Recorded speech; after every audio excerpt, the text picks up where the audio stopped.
나라를 망하게 하는 7가지 지름길이라는 글을 오래전에 인도의 마하트마 간디, 위대한 영웅 간디가 발표한 적이 있습니다. 첫째는 원칙 없는 정치, Politics without principle. 두 번째가 노동 없는 부입니다. 근로자가 일하지 않고 보수를 요구하는 것, 나를 망치는 지름길. 세 번째가 양심 없는 쾌락입니다. 네 번째는 인격 없는 교육입니다. Knowledge without character. 그 다음에 이제 도덕 없는 경제, 다른 말로 하면 윤리 없는 기업입니다. 대기업이 윤리를 갖고 있지 않으면 중소기업을 잠식하게 되죠. 윤리 없는 기업. 인간성 없는 과학, humanity without 교육, education without humanity 이렇게 적혀 있습니다. 마지막 중요한 거, 마지막 7번째, 나라를 망치는 길 마지막이 뭐죠? 희생 없는 신앙, without worship, without sacrifice인데 희생 없는 제사. 그러니까 원문으로 하면 sacrifice가 제사거든요. worship이 예배가 제사니까 worship은 예배, 우리가 제사. 그러면 without sacrifice, 희생이 없는 제사가 나라를 망하게 한다. 아마 그 영국의 식민지의 지배를 받았던 인도가 깨달았다면 우리도 일본의 식민지 생활을 했기 때문에 한 번쯤은 새겨볼 말입니다. 마지막 구절에 우리가 희생제사를 창세기에서 찾아보겠습니다. 창세기. 같이 창세기 한번 찾아보겠습니다. 46장 1절입니다. 이스라엘의 모든 소유를 이끌고 떠나 부엘세바에 이르러 그의 아버지 이삭의 하나님께 희생제사를 드리니. 예배에는 희생이 따릅니다. 시간의 희생, 물질의 희생, 우리가 갖고 있는 재능의 희생이 따라요. 그게 온전한 예배입니다. 그럴 때 하나님이 말할 수 없는 복을 주시는데 여기서 이스라엘은 야곱을 말합니다. 야곱이 자기 식소를 데리고 하나님 말씀에 순종해서 애굽으로 내려가도록 결단을 합니다. 희생과 순종의 결과가 엄청난 축복이 있는데 3절에 보시면은 46장 3절입니다. 하나님이 이르실 때 나는 하나님이라 내 아버지 하나님이니 애굽으로 내려가기를 두려워하지 말라. 내가 거기서 너로 큰 민족을 이루게 하리라. 아브라함에게 약속했던 축복, 큰 민족을 이룬다. 내 밟는 땅을 소유로 준다. 내 이름을 창듣게 된다는 것은 그건 희생 제사를 드릴 때 언약이 성취되는 것을 볼 수 있습니다. 지금은 참으로 예배 드리기 어려운 환경에 들어 있습니다. 여러분이 참 용기를 내서 믿음으로 나온 줄 믿습니다. 자, 교회를 망하게 하는 게 뭘까? 우리가 나라를 망하게 하는 7가지를 들었는데 교회를 망하게 하는 건 외부의 핍박이나 박해가 아니에요. 기독교의 역사를 보면은 교회를 무너뜨리는 것은 외부가 핍박하고 박해하고 예배를 못 드리게 하고 그것 때문이 아니고 내부 분열과 부패 때문에 교회가 서서히 몰락한다. 제가 오래전에 아마 신학교 때 읽었던 책으로 기억되는데 21세기 교회를 붙잡으라는 오래된 책이 있어요. 제목이 21세기 교회를 붙잡으라는 원래 제목은 주전자 속의 개구리입니다. 우리나라에서 번역될 때 이렇게 번역을 했을 뿐이죠. 조지 바너라는 사람은 교회 컨설팅 연구소 소장입니다. 조지 바너 연구소 소장입니다. 세계 여러 교회를 이렇게 리서치하면서 어떤 교회는 성장하고 어떤 교회는 퇴보하는가. 21세기의 교회의 화두는 성장이 아니고 건강이다. 건강한 교회는 저를 좀 봐주세요. 건강한 교회는 성장하게 되어 있습니다. 그런데 건강치 못하면은 외부의 핍박이 없어도 박해가 없어도 서서히 몰락하기 때문에 21세기 교회를 붙잡으라. 이는 교회 컨설팅, 세계 수많은 교회를 컨설팅한 결과 보고서인데 원래 제목이 주전자 속의 개구리입니다. 주전자를 요리하는 게 아니지. 개구리를 요리하는 겁니다. 제가 자꾸 이렇게 실수를 많이 해서 수 없는 씨박이라는 말을 하니까 수 없는 씨박이 아니고 씨 없는 수박이죠. 주전자를 삶아서는 안 되고 개구리를 삶아야 되는데, 개구리 요리할 때 찬물이나 뜨거운 물에 집어넣으면 개구리 뛰쳐나옵니다. 근데 미지근한 물에 집어넣고 이 가스바나에 불을 서서히 올리면요, 안 뛰쳐나오고 죽습니다. 교회는 외부의 박해나 핍박은 저항할 수 있지만은 교회 내부가 부패하고 분열되면은 의식을 못한 채 서서히 몰락의 길을 걷는다. 그래서 21세기 교회가 가장 커다란 적은 공산주의, 외부의 핍박보다가 세속주의입니다. 세속주의 뭡니까? 거룩성을 잃어가는 교회를 말하고 있습니다. 예수 믿는 사람이 안 믿는 사람하고 별로 차이가 없는 거예요. 우리가 추구하는 목표나 가치관들이 안 믿는 사람의 가치관과 별로 다르지 않다는 거예요. 옛날에는 교회 다니는 사람하고 안 다니는 사람, 성과 속이 완전히 구분됐어요. 거룩한 하나님의 백성들은 목숨 걸고 주의를 지킨다, 부정부패하지 않는다, 청렴하고 정직하다, 어떤 이 기준이 있었습니다. 근데 이제 그 기준들이 교회 안에 다 이렇게 물타기가 돼서 세속주의 물결이 들어옵니다. 교회를 가리켜서 노아의 방주라고 하는데, 노아의 방주 특징이 뭡니까? 잣나무로 짓고 역청을 칠해야 돼요. 역청이 뭐예요? 역청은 마치 기름과 같아서 물이 들어올 수 없는 방수가 되어 있는 거예요. 그럼 교회의 방수 처리가 뭐냐? 거룩성이죠. 성령의 기름을 부어서 거룩함을 지킬 때, 그때 교회가 힘이 있고 영향력이 있습니다. 초대교회의 모습과 오늘날의 모습을 우리가 마태복음 예수님의 산상수훈에서 한번 찾아보겠습니다. 먼저 예수님 마태복음 5장 11절 12절 한번 읽어보겠습니다. 나로 말미암아 너희를 욕하고 박해하고 거짓으로 너희를 거슬려 모든 악한 말을 할 때에는 너희에게 복이 있나니 기뻐하고 즐거워하라. 하늘에서 너희의 상이 큼이라. 너희 전에 있던 선자들도 이같이 박해하였느니라. 이게 초대교회의 신앙의 모습입니다. 그들은 믿음 생활을 잘했기 때문에, 세상과 구별되어 살았기 때문에 미워하고 박해를 받았어요. 그럼 오늘 이 시대는 왜 우리가 어려움을 겪고 있는가? 13절에 나옵니다. 너희는 세상의 소금이네. 소금이 만일 그 맛을 잃으면 무엇으로 짜게 하리요? 후에는 아무 쓸데없어 다만 밖에 버려져 사람에게 밥을 뿐이라. 예수님은 마태복음 5장에서 그리스도인의 정체성, 아이덴티티가 빛과 소금이라고 했어요. 너희는 세상의 빛이다. 어둠을 밝히는 빛이다. 그래서 등경 위에 둔다. 많은 사람들이 그 빛을 비추게 하기 위해서. 너희는 세상의 소금이다 그랬어요. 근데 빛과 소금의 공통점은 자기 희생이 있다는 거예요. 자기 희생.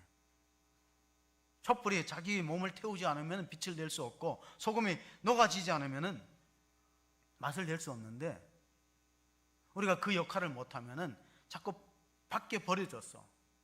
안 믿는 사람들에게 짓밟히는 그런 형국이 되었습니다. 지금 교회는 상당히 어려움을 겪고 있습니다. 시편 119편 71절에 보면요, 고난당하는 것이 오히려 우리들한테 유익한 경우를 볼 수 있습니다. 같이 보실까요?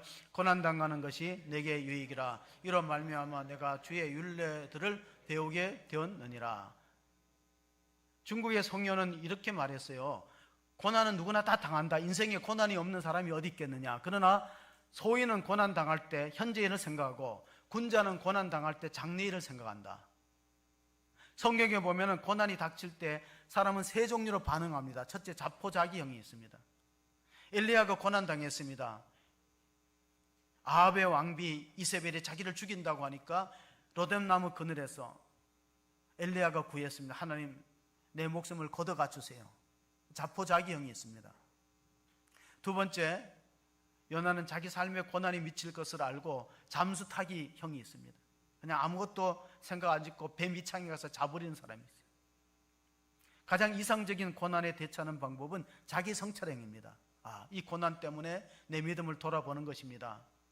코로나의 그 어려운 상황 속에서 우리 자신의 신앙을 성찰해보는 기회가 되는 것입니다. 그것이 바로 그 위기를 잘 극복해서 고난당하는 것이 내가 유익이다. 이런 말미암아 내가 주의 율례를 깨닫게 되었다. 어떤 분은 온라인 예배를 몇 번 드리다가 그제서야 현장 예배, 하나님 전에서 예배 드리는 것이 그렇게 귀하고 소중하다는 걸 발견했대요. 이게 어른들이 한 말이 아니고 청년들이 한 말이에요. 청년들이 오랫동안 예배를 못 나갔어요. 어떤 청년들한테 인터뷰를 하니까 저는 습관적으로 주일날 교회를 나갔는데 이렇게 몇 달 교회를 안 나가다가 하나님 성전을 찾아가 보니까 현장 예배 소중함을 깨달았다. 이 고난에 대한 올바른 믿음의 반응입니다. 오늘 우리가 고린도 후서를 읽었습니다. 사도 바울은 고린도 교회에 두 번의 편지를 보내는데 하나가 전서고 하나가 후서입니다. 아마 후서를 보냈을 때가 서기 56년경 3차 전도행이 끝날 무렵입니다. 여러분, 사도행전 18장을 보면 고린도 교회가 개척될 당시에 그 브리스길라와 아굴라라는 훌륭한 평신도를 만납니다. 그래서 그 고린도라는 도시가 그리스의 항구도, 남쪽에 있는 항구도시입니다. 제가 처음에 갔던 때가 이제 서울에서 목회할 때 처음으로 한번 고린도항을 가봤습니다. 운하가 파여 있습니다. 고린도 운하. 거기가 항구도시돼 갖고 아주 그 동서무역의 교차로인 동시에 아주 부패하고 타락한 도시입니다. 특별히 성적으로 문란한 도시이기 때문에 고린도인 하면 방탕한 사람이란 뜻입니다. 영어로 고린도인 하면. 거기 가서 교회가 세워졌는데 인구가 그 당시 인구가 60만 70만이에요. 바울이 선교할 때. 그러면 안산 인구 되잖아요. 70만 가까운 굉장히 큰 도시입니다. 거기 18개월 동안 선교해서 교회가 세워지고 그 후에는 떠났습니다. 떠났더니 안 좋은 소문이 들려옵니다. 네파로 갈라져서 싸운다는 소문이 있고 서로 성도들끼리 소송의 문제가 있고 음행의 문제가 있고 또 하나 중요한 것은 우상의 제물에 대해서 먹느냐 마느냐.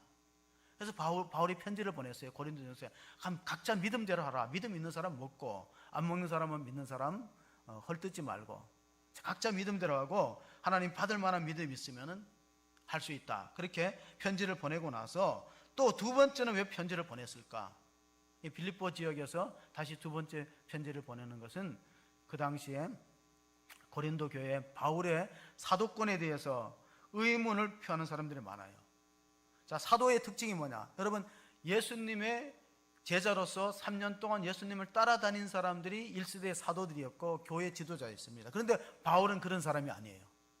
바울은 예수님 직계 제자가 아니에요. 예수님이 살아계실 때 만난 적이 없어요. 그럼 바울은 언제 만났느냐? 부활하신 주님을 다메섹에서 만났습니다.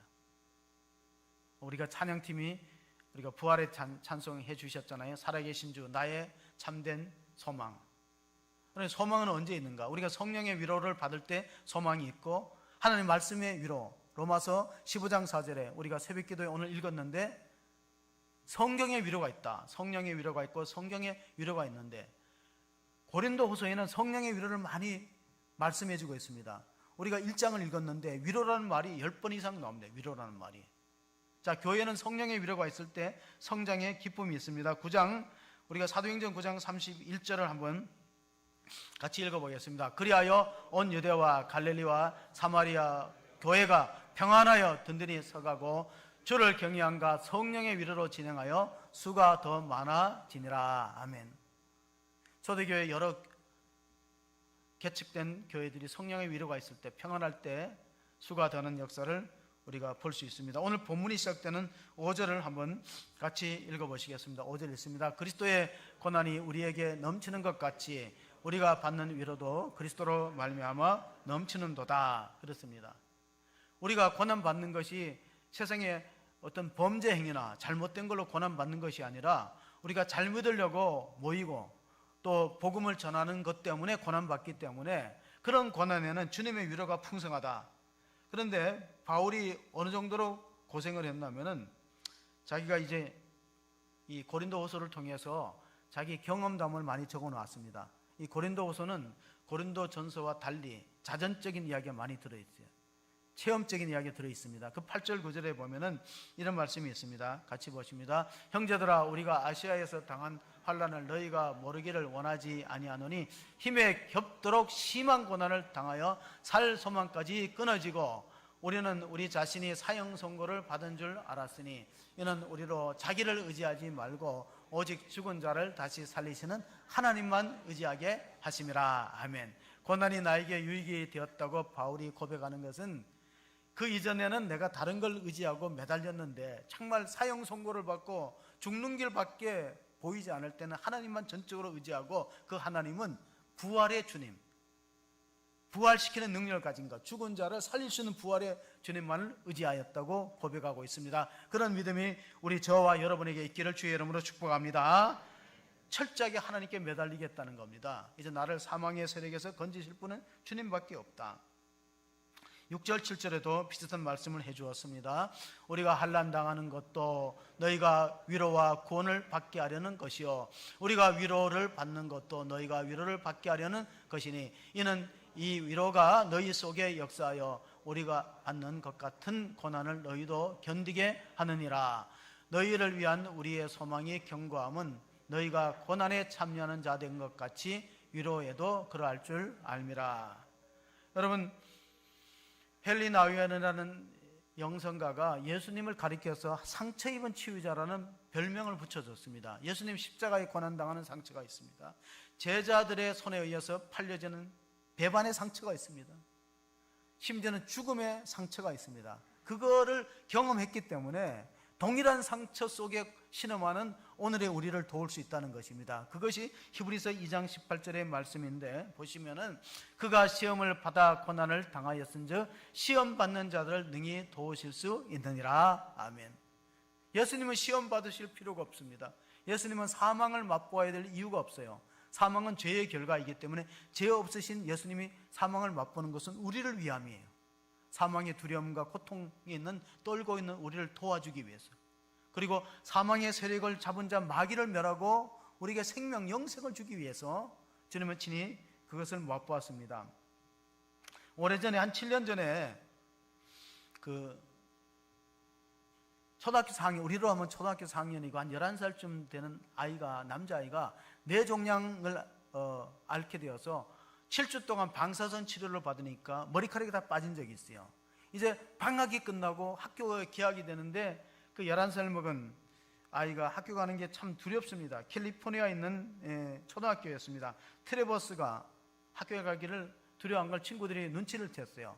15명에 되는 초등학교 4학년 아이들이 머리를 다 밀어버렸어요. 그게 이제 토픽에 나왔습니다. 저 아이들이, 선생님이 웃고 계시고 아이들이 다 자기네끼리 의논해서 머리를 다 밀어버리고, 그리고 수업 시간에 앉아 있는 거예요.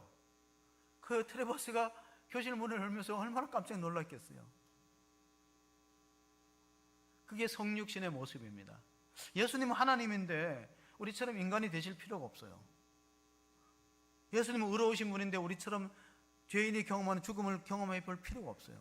이 어머니가 상당히 감동을 받았다는 거예요. 골로새서 1장 24절을 한번 읽어보시겠습니다. 나는 이제 너희를 위하여 받는 괴로움을 기뻐하고 그리스도의 남은 고난을 그의 몸된 교회를 위해서 내 육체에 채우노라. 성 어거스틴은 교회를 가리켜서 성육신의 연장이라고 했습니다. 예수님의 몸이 연장되는 거다. 예수님의 몸은 교회를 위해서 고난 받으시는 몸이다. 그래서 고난을 자기 몸에 감당하시면서 우리를 살리십니다. 지난주에도 비슷한 그 뉴스가 나왔는데 6살 먹은 아이가 그 여동생하고 같이 가다가 갑자기 세포트가 나타났어요. 이 주인이 잘못한 거죠. 아주 맹독 세포트가 그 자기 밑에 6살짜리 이 남자아이 밑에 4살을 물으려고 덮이니까 그 6살짜리가 동생을 감싸 안았어요. 그래서 그 세포트가 물어가지고, 여러분 뉴스 보셨죠? 몇 반을 꼬맸다고요? 예. 90반을 꼬맸다잖아요. 90반을 꼬맸어요. 엄청나게. 그 이번 주에 있었던 일이에요. 물어봤대요, 기자가. 너 왜 그렇게 무모했느냐? 그랬더니 세포트가 나타나서 누군가가 죽어야 된다면 내가 죽으려고 했다는 거예요. 그 오빠가. 누군가가 죽어야 된다면 동생을 살리고, 여동생 4살짜리 누군가가 죽어야 된다면 내가 죽어야 돼. 그 예수님의 성육신의 자세예요. 예수님 죽으실 필요가 없는데 우리 대신 죽으신 거죠. 누구 때문에 죽으셨다고요? 우리를 그러면 안 돼요. 나를 위하여 죽으셨다. 같이 고백하십니다. 나를 위하여 죽으셨다. 내 죄, 내가 하나님께 심판받고 죄인으로 사망을 맛봐야 되는데 내 대신 죽으시고 우리에게 무엇을 주셨냐면 영원한 생명을 주셨습니다. 하나님이 세상을 이처럼 사랑하사 독생자를 주셨으니 이는 저를 믿는 자마다 멸망하지 않고 영생을 얻게 하려 하심이라. 믿으시기 바랍니다. 그거 아니면 우리가 여기 모일 필요가 없어요. 여러분, 왜 내가 이 자리에 있는지를 잘 성찰해 보시기를 바랍니다. 그거 아니면 여기 모여야 될 이유가 없는 것입니다. 고린도후서 1장 10절을 한번 묵상하십니다. 그가 이같이 큰 사망에서 우리를 건지셨고 또 건지실 것이며 이후에도 건지시기를 그에게 원하노라. 자, 우리는 이것 때문에 모였습니다. 버카르트라는 예배학자가, 예배는 뭐냐? 그가 우리를 위해서 행하셨고 우리를 위해서 행하시고 있고 앞으로 행하실 것에 대한 믿음의 반응이 예배예요. 그가 우리를 사망에서 건지셨고 또 앞으로 위기에서 건지실 것이고 장래에도 이후에도 건지실 것이다. 그게 믿음의 감사에서 나오는 것이 예배인 줄 믿으시기 바랍니다. 큰 그릇을 빚기 위해서는 하나님이 고난이라는 풀무불에서 연단합니다. 최용진이라는 분은 이 대장간에서 40년 일해갖고 우리나라에서 대장기능 보유자인데요. 여러분, 시골의 대장간을 보면 풀무로 이렇게 막 화로를 벌겋게 달구면은 거기에 이제 쇠붙이를 넣습니다. 연단이라는 단어가 그런 뜻이에요. 우리가 로마서에 보면은 우리는 환난 가운데도 즐거워하느니, 지금 우리가 엄청난 환난과 핍박 가운데 있잖아요. 환난 가운데서 즐거워하느니 환난은 인내를 낳고 인내는 연단을 낳고 연단은 소망을 낳는다 그랬습니다. 그게 로마서 5장의 말씀인데 그 연단이라는 말은 당금질, 열처리입니다. 대장간에서 열처리를 할 때 금속 재료를 가열합니다. 저도 어렸을 때 유심히 봤습니다.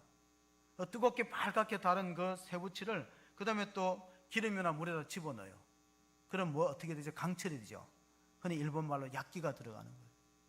그러면 강해지는 거예요. 우리가 믿는 사람들이 고난을 당할 때 하나님 앞에 자꾸 원망하고 불평하는 마음이 생기죠. 왜 나만 겪는 고난이냐고. 불평 원망하지 마세요.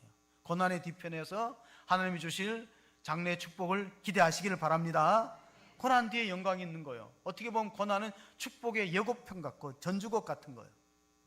하나님은 성도에게 영광을 주기 전에 고난으로 연단하기 때문에 욥기 23장 10절에 보면 내가 가는 길을 그가 아시나니 그가 나를 단련하시노니 내가 순금같이 정금같이 나오리라. 그 최용진이라는 분이 이렇게 말했어요. 인생도 당금질 같아. 강철이 이렇게 두드려 맞듯이 인생도 두드려 맞고 불구동성에 들어가고 찬물에 식혀져야 단단해진다.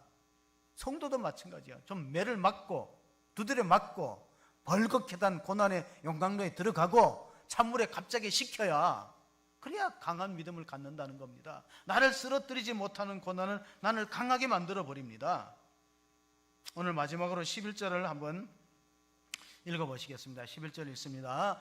너희도 우리를 위하여 간구함으로 또 우리 많은 사람의 기도로 얻은 은사로 말미암아 많은 사람이 우리를 위하여 감사하게 하려 함이라. 자, 바울이 고린도 성도들에게 우리 위해서 기도하라 그랬습니다. 왜? 너희도 우리를 위하여 간구함으로 기도로 우리를 도와주라. 그러니까 성도는 두 종류입니다. 목회자를 위해서 기도하는 성도가 있고 목회자로 하여금 기도하게 만드는 성도가 있어요. 여러분, 어떻게 선택하시겠어요? 왜냐하면 바울이 나를 위해서 많이 기도했지만 내가 은사를 받아갖고 그 은사를 가지고 다른 사람을 섬길 수 있으니까. 그래 결국 여러분이 유익이 아니냐. 여러분, 목회자는 성령의 은사를 따라서 목회를 하는 겁니다. 자기 힘으로 하는 게 아니에요. 성령의 은사에는 말씀을 전하는 지식과 지혜의 은사가 있고 다스리는 은사가 있고 섬기는 은사가 있고 또 예언할 은사가 있습니다. 때로는 여러분들 가운데는 설교가 길다 그렇게 말하시는 분도 있을 거예요. 저도 상당히 노력을 하고 있습니다. 어떻게 하면 줄일까 하고 오늘 또 엄청나게 지금 마음속으로 하나님 5분만 줄여주세요 하고 기도하고 있어요. 그러니까 설교에 부족하면 어떻게 돼요? 비난하기보다 어떻게 돼요? 기도를 해 주셔야지. 어떻게 기도하면 됩니까?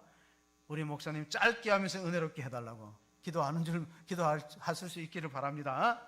짧게 하면서 은혜롭게 하는 게 사실 쉽지 않아요. 혼자 사는 할머니하고 설교 못하는 목사의 공통점이 뭐라고요? 영감이 없다. 영감이 없다. 그러니까 여러분이 은사를, 목사에게 그런 영감이 있는 은사를 달라고 기도할 필요가 있는 것입니다. 그게 나한테 유익이 되는 거예요. 나중에는. 제가 어저께 뉴스에 보니까 그게 나오더라고요. 유엔 사무총장이 코로나는 엑스레이와 같다. 코로나가 왜 엑스레이와 같아요? 코로나는 전 세계의 사회 구조를 찍는 엑스레이와 같다는 거예요. 그래서 코로나는 잘 사는 나라에는 막 이렇게 의료 장비라든가 방역이 되는데 제3세계 못 사는 나라는요, 참 이게 코로나 걸리면 위독한 거야. 그래서 코로나는 뭐와 같으나? 코로나는 사회 구조를 찍는 엑스레이 같아. 유엔 사무총장이 한 말이에요. 저는 코로나는 고르반과 같다고 말하고 싶어요. 이건 제 말이에요. 제 말에 여러분 아멘 안 하셔도 좋은데, 왜냐면 유명한 사람이 말하면 아멘하고 제가 말하는 거는 아멘 안 하시더라고. 예. 코로나는 고르반과 같다. 예수님이 고르반 제도의 약점을 얘기했어요. 고르반이 뭐냐면은 예수님 당시에 유대교에 있던 성도들이 이 귀중한 것은 하나님 앞에 바치기로 돼 있다, 하나님께 드리기로 됐다면서 부모를 공경 안 하는 걸 고르반 제도라 그랬어요. 마찬가지로 우리가 코로나 때문에 하나님을 공경하지 않아요. 하나님 앞에 드릴 걸 드리지 않고 시간을 안 드리고 하나님 앞에. 그래서 이 코로나가 생기면서 출석 수리가 많이 감소됐어요. 저도 이제 뭐 교회에 따라서 좀 차이가 있지만 재정도 감소돼요. 근데 특별한 교회는 재정이 늘었어요. 왜? 교회가 위기라고 알고 특별 헌금을 온라인으로 해버려요. 그런 교회가 소수가 있어요. 더 늘어버렸어요. 건강한 교회죠. 참 모범적인 교회인데 우리 교회가 상당히 건강하고 모범적인 교회에 속합니다. 제가 한 말이 아니고 주변에서 우리 교회는 그래도 코로나를 잘 이겨내고 극복하는 건강한 교회다. 그런데 이 코로나가 간혹 어떤 사람에게는 고르반과 같아요. 실제로 왜 그런 말을 제가 하게 되냐면 얼마 전에 복날이 있었어요. 종로에 유명한 삼계탕집에 사람들이 줄 수 있어요. 안산에도 유명한 삼계탕집에 사람들이 그러는데요, 문전성시를 이루었대요. 거리를 지키지 않았어요. 식당도 북적북적 됐어요. 근데 왜 교회만은 식사를 못하게 하죠? 그래서 제가 이번 주에 5층에다가 아크릴 가림막을 다 설치하라 그랬어요. 지금 다음 홈피 댓글에 인터넷 다음에 저는 인터넷 다음을 보는데 거기 댓글에 보면요, 안 믿는 사람들이 이렇게 말해요. 술집, 클럽, 백화점, 다중집회시설에 사람들이 북적북적 거리는데 왜 교회만 유독 이렇게 핍박을 하고 못 모이게 하느냐? 우리가 안 믿는 사람의 입장에서 봐도 편파적이고 형평을 잃었다는 글들이 많이 올라오고 있어요.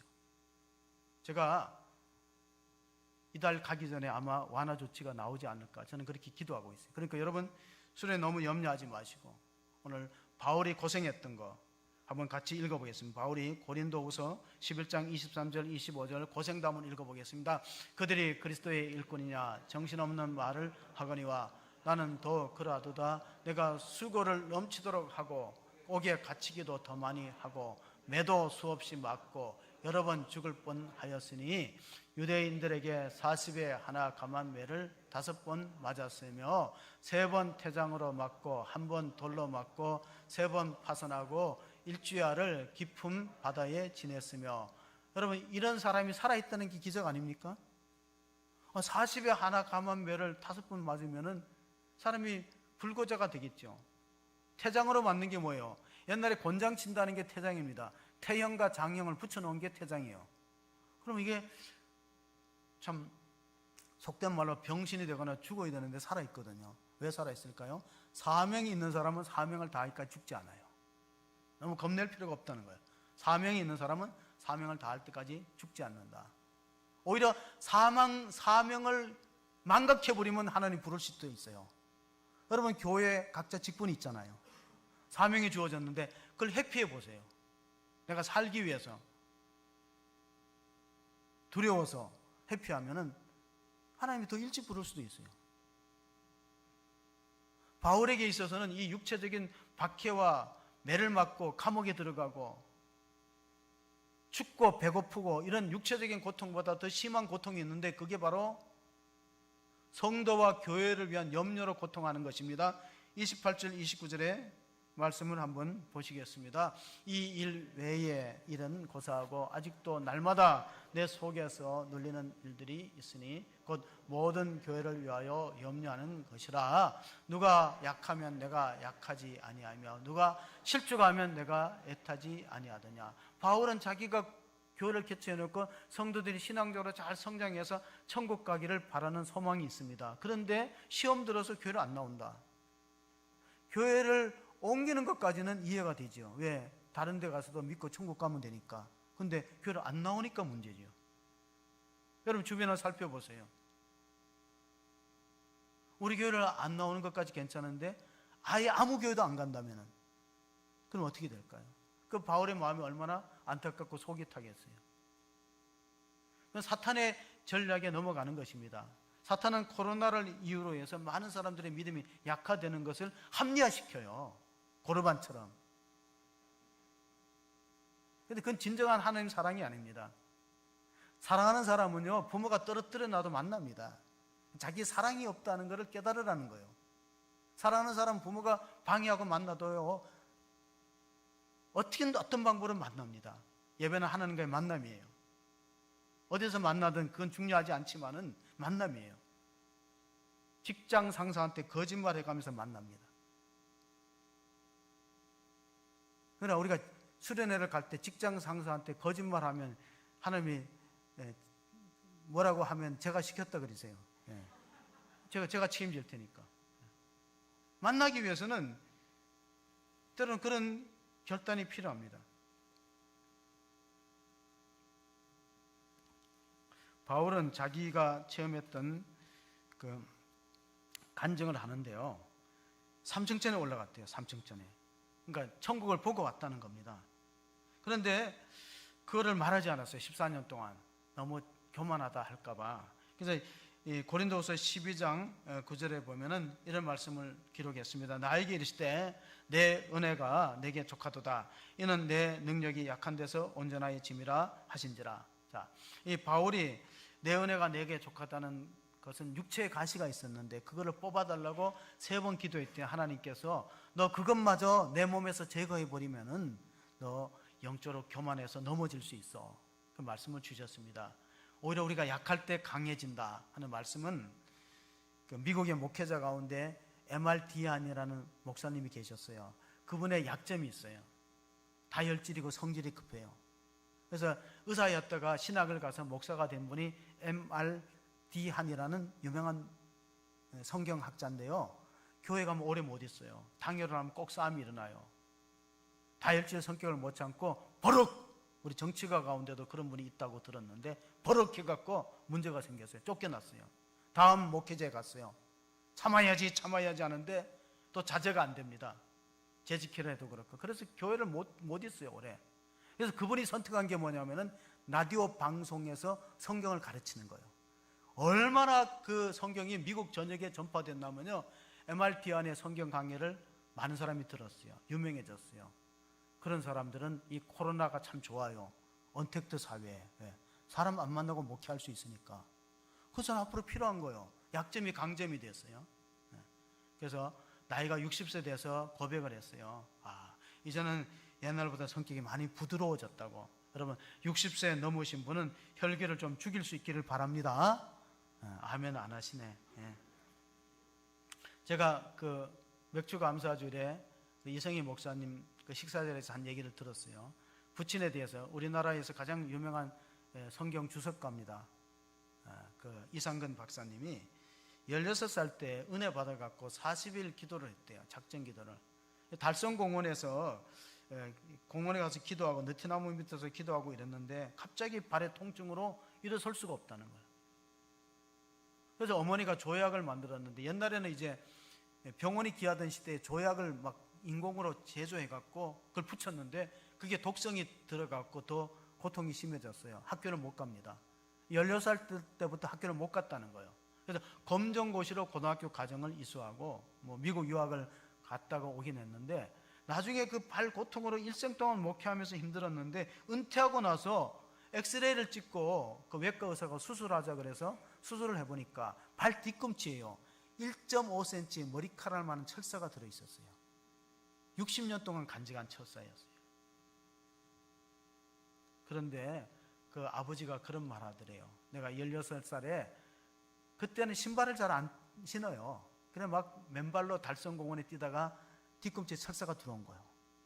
그 당시에는 몰라갖고 디딜 때마다 아파갖고 이것이 나를 위대한 성경학자로 만들었다. 사도 바울의 육체의 가시를 뽑지 않아서 위대한 사도가 됐던 것처럼 이분은 16살 때부터 방에 누워갖고 나가질 못하니까 성경을 거의 외우다시피 읽었대요. 16살 때 읽고 또 읽고 그것이 주석가가 되는 바탕이 된 것입니다. 여러분, 하나님께서는 우리를 큰 그릇으로 만들기 위해서 고난을 허용하실 때가 있다는 걸 믿으시기 바랍니다. 영혼의 다이어트가 필요해요. 고난은 우리 영혼의 다이어트예요. 고난이 없었더라면 우리가 얼마나 교만해졌겠어요. 때로는 실패도 있고 질병도 있고 상처가 있기 때문에 이만큼 됐지. 저 같은 경우에도 저는 10대 후반에 극심한 고통스러운 아픔을 겪었는데 이 팔을 다쳐서 만약에 그런 게 아니면 예수님 찾았을까요? 우리 고난이 하나님 만나는 통로가 됐다면 얼마나 감사한 일인가. 그래서 오늘 이 설교 제목이 고난 중에 감사라는 제목입니다. 여러분, 요즘에 이제 운동 때문에 이제 목사님들이 뭐 골프하시는 분도 있다 그래요. 저는 골프를 못하지만 골프를 하려면 이제 시간하고 또 우리가 보통 운동보다는 좀 돈이 들어가니까 하기 어려울 거예요. 미국의 아이젠하워 대통령이요, 그 은퇴하고 나서 골프를 칠 때 기자가 물었어요. 열심히 운동을 하시는데 대통령 때하고 지금하고 뭐 변화가 있느냐 그랬더니 그 아이젠하워가 한 유명한 말이 있어요. 내가 대통령의 자리에서 은퇴했더니 나한테 이기는 사람이 많이 늘었다고. 그전에 골프하면 내가 이겼는데 대통령 때는 지금 은퇴하고 나니까 나한테 이기는 사람이 많다는 거예요. 그럼 뭐예요? 옛날에는 져줬다는 거지. 바울에게도 하나님께서 고난의 길을 이미 예고하셨는데 우리가 사도행전을 보면은 아나니아가 바울에게 안수기도 와서 눈에 비늘이 벗겨지는 장면이 있는데 그때 9장 15절 16절의 말씀을 한번 읽어보시면 주께서 이르시되 가다 이 사람은 내 이름을 위하여 이방인과 임금들과 이스라엘 자손들에게 전하기 위하여 택한 나의 그릇이다. 그가 내 이름을 위하여 얼마나 고난을 받아야 할 것을 내가 그에게 보이리라 하시니. 자, 고난이 왜 필요하냐면 큰 그릇을 만들기 위함입니다. 여러분 가운데는 참 고난이 있는 분들이 있어요. 하나님이 믿음의 큰 그릇을 만들기 위해서 고통을 허용하는 것을 믿으시기 바랍니다. 바울에게는 고린도 교회에서 사도권에 대한 의문을 표시하는 사람이 있어요. 바울이 예수님 직계 제자도 아닌데 우리 교회 목회할 수 있는가? 때로는 우리가 학벌이 그렇고 경력이 그렇고 그렇게 분분하게 이야기를 할 때 그게 빌립보서 3장 10절에 자기는 부활의 주님을 만났다고 고백합니다. 3장 10절 12절을 읽어보시면 내가 그리스도와 그 부활의 권능과 그 고난의 참여함을 알고자 하여 그의 죽으심을 본받아 어떻게 해서든지 죽은 자 가운데서 부활에 이르러 하노니 내가 이미 얻었다함도 아니요 온전히 이루었다함도 아니라 오직 내가 그리스도 예수께 잡힌 바 된 그것을 잡으려고 달려가노라. 바울의 신앙의 목표가 뭐예요? 예수님의 고난 내 몸에서 한번 경험해보고 예수님의 부활도 내 몸에서 체험해보고 얼마나 담대한 신앙입니까? 여러분의 목표가 어디 있습니까? 신앙의 목표가. 통일교회에서는 이렇게 가르칩니다. 예수님은 영혼의 구원은 이루었지만 육신의 구원을 못 이뤘고 실패했기 때문에 통일교 문선명의 피가름을 통해서 육적 구원을 이루라고 엉터리로 가르칩니다. 그건 진리가 아니에요. 예수님은 우리의 몸의 속량을 완성해 주었는데 그게 언제 되냐면 우리가 부활의 몸을 입을 때 그때 이루어지기 때문에 마가복음 예수님께서 제자들에게 주신 말씀이 있어요. 베드로가 예수님한테 이런 질문을 했어요. 우리가 주님을 다 이렇게 따라다니고 고생을 하고 많은 걸 희생했는데 주님 우리한테 뭐 해주시겠습니까? 쉽게 말하면 믿음의 보상에 대해서 질문할 때 마가복음 10장 29절 30절에 예수님이 하신 말씀이 있습니다. 자, 예수께서 이르시되 내가 진실로 너에게 이르노니 나와 복음을 위하여 집이나 형제나 자매나 어머니나 아버지나 자식이나 전토를 벌인 자는 현세에 있어서 집과 형제와 자매와 어머니와 자식과 전토를 100배나 받되 박해를 겸하여 받고 내세에 영생을 받지 못할 자가 없느니라. 마지막 절에 주목해 보세요. 영생을 받지 못하면 온 천하를 가져도 소용없다는 뜻입니다. 우리나라에서 가장 돈 많은 사람이 누굴까요? 우리나라에서 가장 큰 재벌이 삼성 아닙니까? 그래도 영생을 얻지 못하면 아무 소용없는 거예요. 이건희 회장도 그렇고 창업주인 이병철 그 창업주죠. 이병철 회장도 그분이 78세에 세상 떠났어요. 죽기 전에 우리나라 유명한 그 종교 지도자들, 천주교 신부나 신학자들한테 질문서를 24개 보냈는데 그 삼성그룹 창업주 되시는 이병철 회장님은 왜 이런 질문을 했을까요? 오늘 이제 시간이 별로 없잖아요. 여러분이 눈치를 보니까 빨리 끝내라는 눈치를 해서 제가 한 몇 가지만 질문 한번 읽어볼까요? 같이. 첫 번째 시작. 하나님의 존재를 어떻게 증명할 수 있나? 아니 1번만 다시 보내주세요. 근데 위에 글씨는 자필입니다. 고인께서 직접 그 자필로 쓰신 것 같아요. 밑에 우리가 큰 글씨로 했는데 저 이제 필적을 제가 이렇게 보니까 그 이병철 회장이라는 분은 상당히 꼼꼼하신 것 같아요. 필체를 보면 정확하고 꼼꼼하고 날카로운 것 같아요. 24개 질문서를 보냈어요. 그러니까 여러분들은 그 24개에 대한 질문을 해답을 얻은 분들이니까 여러분들이 더 낫다는 거예요. 저는 이병철 회장을 부러워하지 말라는 거예요. 그분은 돌아가시기 전에 하나님이 살아계시면 왜 하나님은 자기 존재를 명확하게 안 드러내느냐? 성경을 모르니까 그렇지. 하나님이 자신의 살아계심을 명확하게 드러낸 분이 누구예요? 예수님이죠. 눈에 보이지 않는 하나님이 이런 분이라고 육체를 입고 우리한테 성육신 하신 분이 누구라고요? 예수님. 예수님은 하나님의 최종 계시고 완전 계심을 믿으시기 바랍니다. 7번째, 24개를 다 할 시간이 없어요. 자, 같이 읽습니다. 예수는 우리 죄를 대신 속죄하기 위해 주었는데 우리의 죄란 무엇인가? 왜 우리로 하여금 죄를 짓게 내버려 두었는가? 이분이 질문이 상당히 날카로운 것 같아요. 하나님 우리에게 자유의지를 줬지 로봇이나 인형으로 만들지 않았어요. 죄라는 것은 하나님 목표에서 빗나가는 거예요. 조금 시간이 되면 나중에 하려고 제목만을 읽어보겠습니다. 자, 14절입니다. 같이 읽습니다. 인간이 죽은 후에 영혼은 죽지 않고 천국이나 지옥으로 간다는 것을 어떻게 믿을 수 있느냐? 또 16절도 읽어보십니다. 성경에 부자가 천국에 가는 것을 낙타가 바늘구멍 가는 것에 비했는데 부자는 악인은. 이병철 회장이 부자예요, 아니에요? 그러니까 이 걱정이 되는 거예요. 죽으면 다가오지. 부자는 천국 못 간다 그러지. 걱정이 되잖아요. 사람이 이렇게 솔직히 해야 돼요. 죽음이 두렵다. 그럼 구원의 길이 있죠.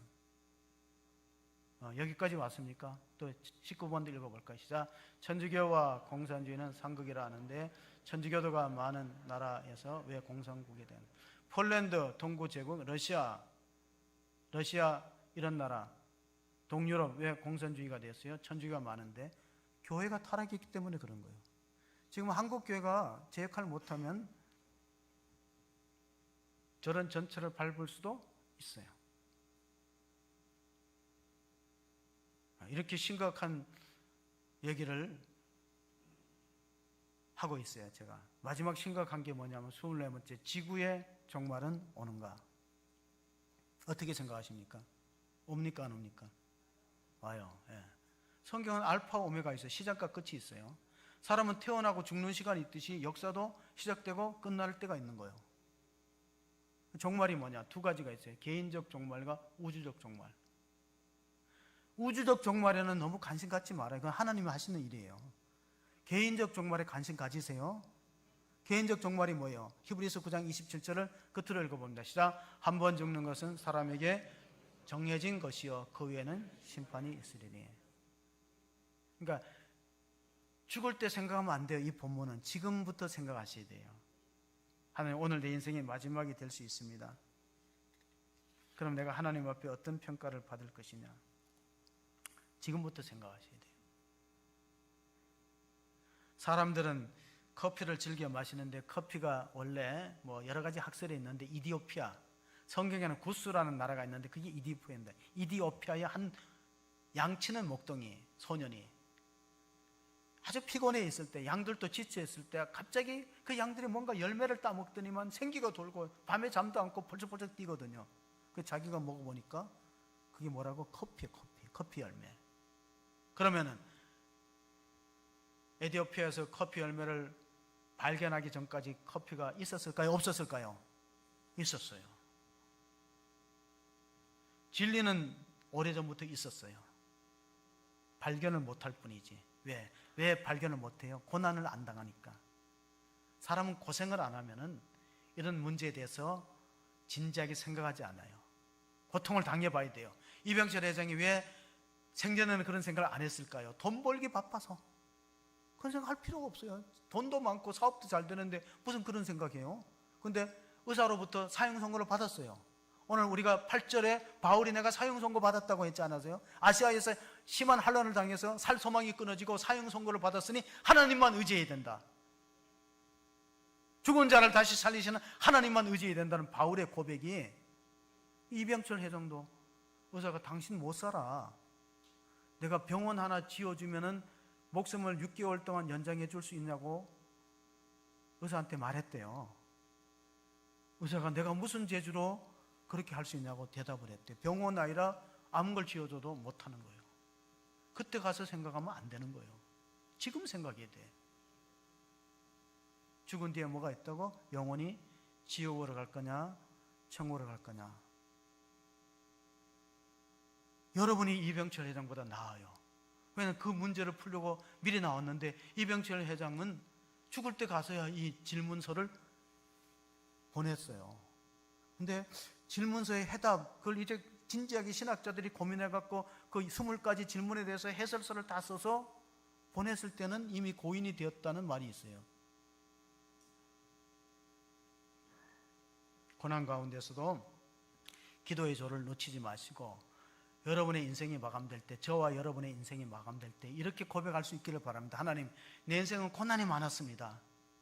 그러나 그 고난으로 인해서 주님을 알게 되고 믿게 되고 또 영생을 얻게 되었으니 감사합니다. 그런 고백이 저와 여러분의 고백이 되시기를 주의 이름으로 축복합니다. 아멘. 하나님 아버지 감사합니다. 고난당하는 것이 내게 유익이라. 이런 말미암아 내가 주의 율례를 배우게 되었나이다. 하나님 아버지, 사도 바울은 아시아에서 선교하다가 많은 고난을 당했습니다. 살 소망까지 끊어지고 사형 선고를 받았지만은 죽은 자를 다시 살리시는 하나님만 의지하기 때문에 그 믿음이 견고해졌습니다. 우리는 코로나로부터 많은 위협을 받고 있습니다. 생명의 위협, 건강의 위협을 받고 있습니다. 사업의 지경도 위축당하고 있습니다. 그러나 우리는 담대하게 나가기를 원합니다. 하나님께서 생사학을 주장하시는 전능하신 분이기 때문에 믿음으로 맡기고 나아갈 때 하나님께서 우리의 믿음을 강하게 세워주시고 고난을 통해서 영광이 이르는 축복의 통로로 사용하여 주실 줄로 믿습니다. 때로는 우리를 큰 그릇으로 빚기 위해서 우리가 원치 않는 고통의 하나님 용광로 속에 우리가 들어갈 때도 있는데, 욕과 같이 우리를 단련한 후에 정금 같은 신앙으로 승리하는 성도가 다 되게 축복하여 주시옵소서. 우리 구주 예수 그리스도의 이름으로 기도하옵나이다. 아멘.